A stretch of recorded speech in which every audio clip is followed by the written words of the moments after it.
Kamau kah bang? Tanang salah dedek. Maju ke muka sekretariat. Hop. Ya.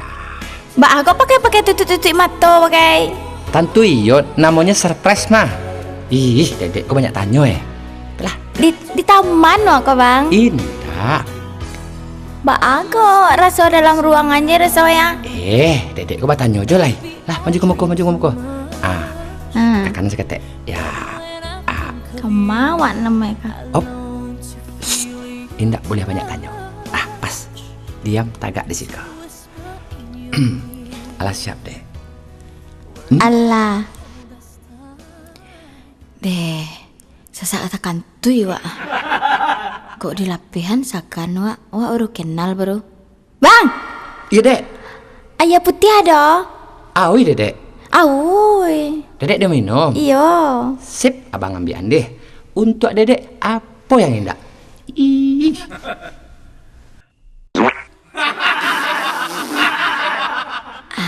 Agak lapih sesak seketek.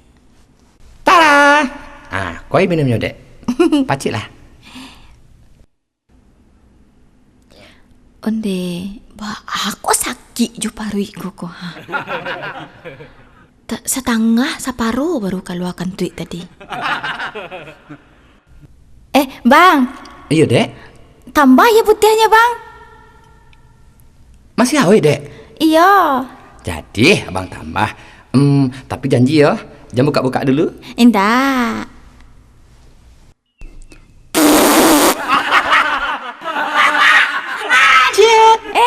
Ayo putih datang yang kedua. Terima kasih. Iya dedek. Terasa jo baru lah. Masih ada sisokan tweet tadi terasa. Abang, Iya dek. roti ada roti? Dedek lapar. Iyo. Aduh. Aduh. Seketek aja jadinya. Jadi. Abang ambilnya dek. Ya. Tapi jangan dibuka lah. Lah. Tunggu bang ya. Ya.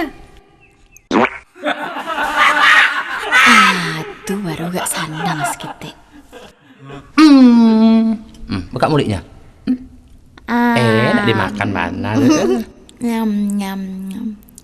Adik pacik. Iya lama bang. Indak lah. Ndak lah. Siap dek. Alah. Yakin.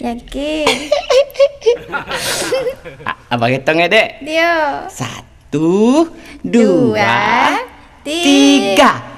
Tara. Ikolah keluarga abang dek. Iko apa abang, Iko ama abang, Iko mama abang, Iko adik-adik abang. Kini dedek abang kenalkan sama seluruh keluarga abang. Surprise! Abang. Sejak bila Abang tiba? Wak den tiba cik kau. Wak den tiba sajakkan tweet kau pertama tadi. Biar. Dak cocok iko jadi menantu den doh. Bak tu bak. Dak baterati. Nyokan tu iden.